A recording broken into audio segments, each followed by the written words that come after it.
নমস্কার, আমি গোপাল ঘোষ। সাজিরহাটের এই এলাকায় আমার সবাই মেয়ে। ফার্স্ট আমি একটু বলে দিই, এই পোশাকটায় যে কেন একটু আলাদা রকম লাগছে। আমি তো যখন ফার্স্ট টাইম ভিডিও দেখছি আমি নিজে চমকেছি, রিয়েলি আমি নিজে চমকেছি। বাট পোশাকটাতে কিন্তু ওনাকে একটু ভালো লাগছে। জানি না হয়তো উনি কেন অ্যাক্টিং ফ্যাক্টিং করতে এসেছে কি, সেটা একটু দেখা যাক। চলো ভাই, ভিডিওটা পুরোপুরি দেখলে বুঝতে পারবো। মেজদা বলে ডাকে। কি বলে ডাকে? মেজদা বলে ডাকে। এই চারপাশে যেসব গাছপালা দেখতে পাচ্ছেন না, এদের পাতাগুলো আমার অনুমতি ছাড়া নড়ে না। কিন্তু আমি আবার পরিচালক ব্রাত্য বসুর অনুমতি ছাড়া এখানে নড়ছি না, কারণ এসেছি এখন ব্রাত্য বসু পরিচালিত নতুন সিনেমা শেকড়ের শুটিংয়ে। বোলপুরের কাছে এই গ্রামটির নাম বাঘপাড়া। বাঘপাড়ায় চলছে শুটিং। আমার ভূমিকা এক রাজনৈতিক নেতার, গোপাল ঘোষ, সাজিরহাটের নেতা এবং এই অল ইন্ডিয়া পিপলস পার্টির নেতা। গল্পটা জব্বর বানিয়েছে ব্রাত্য। বিভূতিবাবুর দুটো গল্পকে মিশিয়ে একটা সমকালীন স্কেচ তৈরি করেছে। আমি তা নিয়ে বিস্তারিত বলবো না। ছবিতে চঞ্চল চৌধুরী থেকে, সীমা বিশ্বাস থেকে, লোকনাথ বাবু থেকে, অম্বরীশ থেকে, নারায়ণ গোস্বামী আর একজন রাজনীতিবিদ, আরও বিশিষ্ট অভিনেতা অভিনেত্রীরা রয়েছেন টান টান চিত্রনাট্যের উপর। তো আউটডোর বীরভূমে আমি সাংবাদিক হিসেবে এসেছি, রাজনীতিবিদ হিসেবে এসেছি, অভিনেতা হিসেবে প্রথমবার বীরভূমে আপাতত শুটিং চলছে। মনে রাখবেন, আমার নাম গোপাল ঘোষ। তো কাকু শুটিংয়ে নেমে গেল, মানে কাকু আমাদের ভিডিও শুটে নেমে গেল। মানে কাকু এখন সিনেমা বানাচ্ছে। কাকু এখন কাকুর চরিত্র আছে কি গোপাল ঘোষ। রিয়েলি ওনার এই ক্যারেক্টারটা জানি না কেমন হবে। সিনেমাটা হয়তো দেখতে যাবো, হয়তো দেখতে যেতেও পারি, বাট সেটা বড় কথা না। বড় কথা হলো যে ওনার যে চরিত্র, ওনার যে ক্যারেক্টার, ওনার যে চশমা, ওনার যে গায়ের জামা বা গায়ের শ্যুট, আমার তো ফানি লাগছে। কারণ একটু ডিফারেন্ট দেখছি, একটু আলাদা দেখছি, ওই জন্য একটু আজকে একটু ফানি লাগছে ওনার পুরোপুরি ক্যারেক্টার। বলছে উনি বোলপুরের গাছের পাতা ওনার কথা ছাড়া লড়ে না। গাছের পাতা, একটা পাতা ওনার কথা ছাড়া একটু লড়চড় হয় না। বাট উনি আবার ব্রাত্য বসুর কথা, ব্রাত্য বসু কি সেই ব্রাত্য বসু যে তৃণমূলের একটা ভালো প্রভাবশালী নেতা? রিসেন্টলি উনি কি একটা মন্ত্রীফন্ত্রী হয়েছিল। চলো দেখা যাক। আমি কিছু কমেন্ট পড়ি ভিডিওতে, কিছু এখানে কী লিখছে। বলছে বোলপুরের বাঘপাড়া গ্রাম থেকে গোপাল ঘোষ। সত্যি কথা বলতে আজকে কুণাল ঘোষ যে রিসেন্টলি শুটিংয়ে নেমেছে বা নতুন এখন সিনেমায় নেমেছে, কুণাল ঘোষ হয়তো এখন মিঠুন চক্রবর্তীর লেভেলে যেতে চাইছে, বা কুণাল ঘোষও হয়তো দেবের সঙ্গে টক্কর দিতে চাইছে। আমার মনে হয় কি জানো তো, কুণাল ঘোষের সঙ্গে যে দেবের রিসেন্টলি একটা মিসআন্ডারস্ট্যান্ডিং হয়েছে, যেখানে কুণাল ঘোষ দেবকে নিয়ে অনেক বক্তব্য রেখেছে। তো তারপর দেব দাওয়ার কুণাল ঘোষকে বলেছে। তবে দুজনেরই অস্ত্র, মানে কথার অস্ত্র ছিল দুই রকম। কুণাল ঘোষের কথা অস্ত্র ছিল হয়তো একটু অ্যাকশন টাইপের, ফাইটিং টাইপের, বাট দেবদার অস্ত্র ছিল হয়তো একটু ভালোবাসা টাইপের। মানে দুজনই অস্ত্র বাট ভালোবাসা টাইপের। দুজনই কথায় দুজনকে হয়তো বধ করার চেষ্টা করেছে। আমার বক্তব্য হলো যে কুণাল ঘোষ তোমার আমাদের সবার গোপাল ঘোষ, আমাদের প্রিয় গোপাল ঘোষ। মানে আমার মনে হয় গোপাল ভাঁড়ের ক্যারেক্টারটা কি করছে, আমার তো মনে হচ্ছে গোপাল ঘোষ মানে গোপাল ভাঁড় নামটা আমার মাথায় চলে আসলো। তো এই ক্যারেক্টারে আমি জানি না যে ছবিটা বা সিনেমাটা কেমন হবে, কিন্তু এই ছবি দেখে, এই সিনেমা দেখে, এই বেরোনোর পরে কি এই কুণাল ঘোষ বা গোপাল ঘোষ ইনি ট্রোলিংয়ের মুখে পড়বেন না তো? ট্রোলিং হবেন না তো? কারণ বাংলার মতন জায়গায় দাঁড়িয়ে ওনার বিভিন্ন বক্তব্য কিন্তু এখন বহুত মিম হয়, প্রচণ্ড মিম। ওনার বক্তব্য বলো, ওনার স্পিচ, ওনার তোমার যেসব উনি সোশ্যাল মিডিয়ায় সাংবাদিক সম্মেলন করে, সেখানে উনি এমন কিছু কথা বলে ফেলে, এই যে বাক্যটাকে এমন কিছু ঘুরিয়ে দেয়। মানে কাকু হলো আমার এমন যে এই পেনটাকে, তোমরা পেন দেখছো, কাকু এই পেনটাকে তোমাদেরকে দেখে দেবে, এইটা হলো মনে করো এটা একটা মুড়ির ঠোঙা।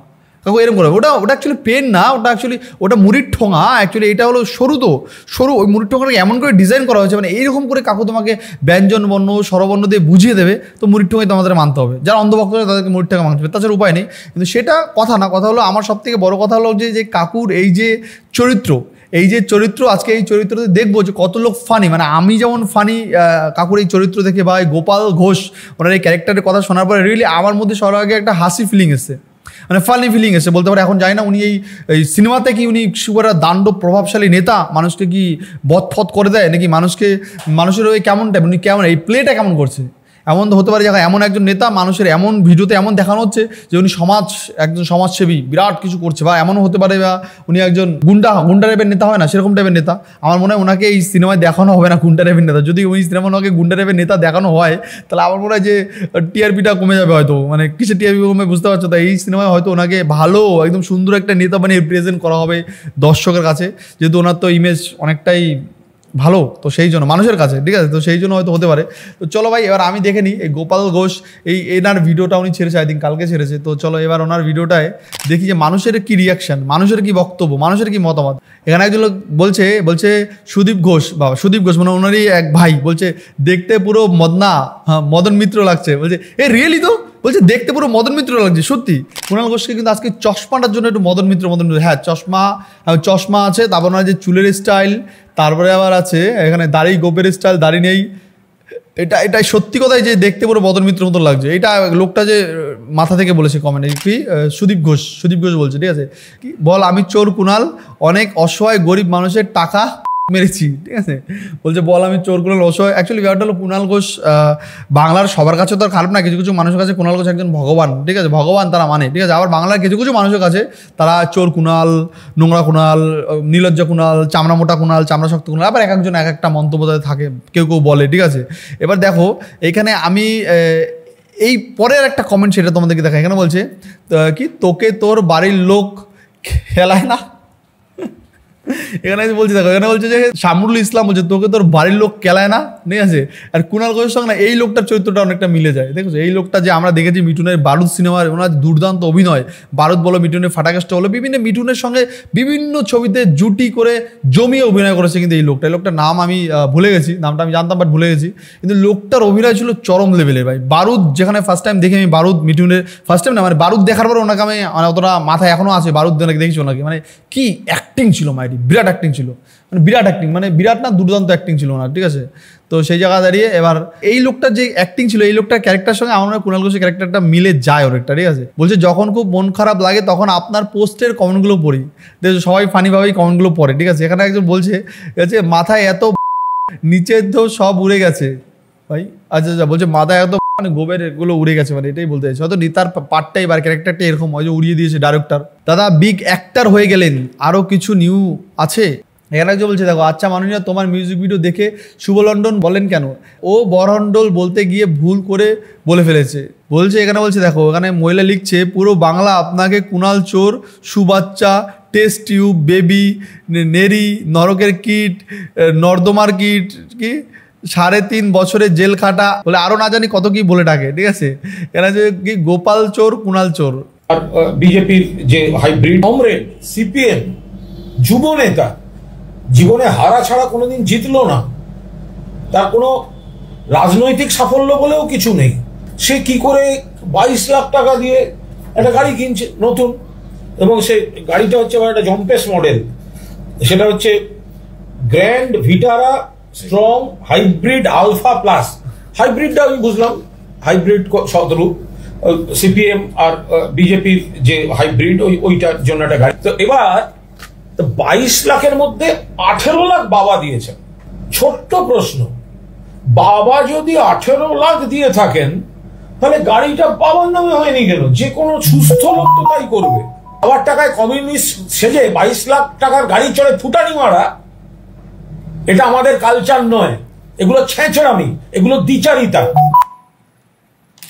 তো কুণাল ঘোষকে ভিডিওটা শেয়ার করেছে ভাই, দেখা এখানে বলছে পুরো লুক চেঞ্জ দাদা, ইয়েস পুরো লুক চেঞ্জ। সেখানে বলছে দেখো সিনেমার নাম বহুরূপী চোর, ঠিক আছে। আপনি মাঝে মাঝে কত কথা বলেন, দলের অনুগত সৈনিক বলেন, প্রেসের সামনে কান্নাকাটি করেন, আবার মাথা গুজে কাজ করেন। এই কান্নাকাটিটা প্রেসের সামনে করে নিজের গুরুত্বটা বাড়ে না কমে ভেবে দেখেন, ঠিক আছে। এমন একটা দিন আসবে আপনার কৃতিত্ব কোনো প্রায়শ্চিত্ত হবে না। আপনি যখন পুলিশের কাছে আটক ছিলেন তখন একমাত্র ঠিক পথে চলছিলেন, আজ আর এখন কিছু পাওয়ার লোভে তৃণমূল দলটাকে আপনি ভেসে যাওয়া থেকে রক্ষা করছেন। গোপাল পাঠা, আচ্ছা গোপাল পাঠা ভাই, গোপাল পাঠা তো আপনাদের রাজ্যটাকে রক্ষা করতে পেরেছে। সংকটকালীন পরিস্থিতি আপনি যে নরক তৈরি করছেন এই রাজ্য রক্ষা করবেন। অনেক বড় লিখেছে ভাই এখানে। বলছে দেখো চোরের রোলে ভালো মানাবে এই সারদা কুখ্যাত পিছন ভ্যান বাদ কাউকে।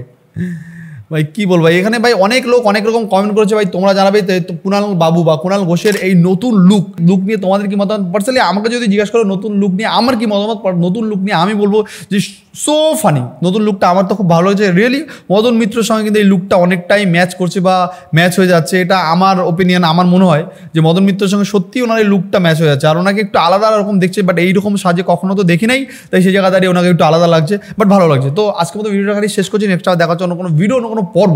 আর ভিডিওটা কেমন লাগলো সেটা কিন্তু অবশ্যই তোমরা কমেন্টে জানাবে। আর যারা যারা এখন অব্দি চ্যানেলটাকে সাবস্ক্রাইব করেনি, এই যে লাল কালার বাটন আছে টিপে চ্যানেলটাকে সাবস্ক্রাইব করো। নেক্সট দেখা হচ্ছে অন্য কোনো ভিডিও, অন্য কোনো পর্ব ঠিক 2 ঘন্টা। বাই বাই বন্ধুরা, ভালো থেকো, সাবধানে থেকো।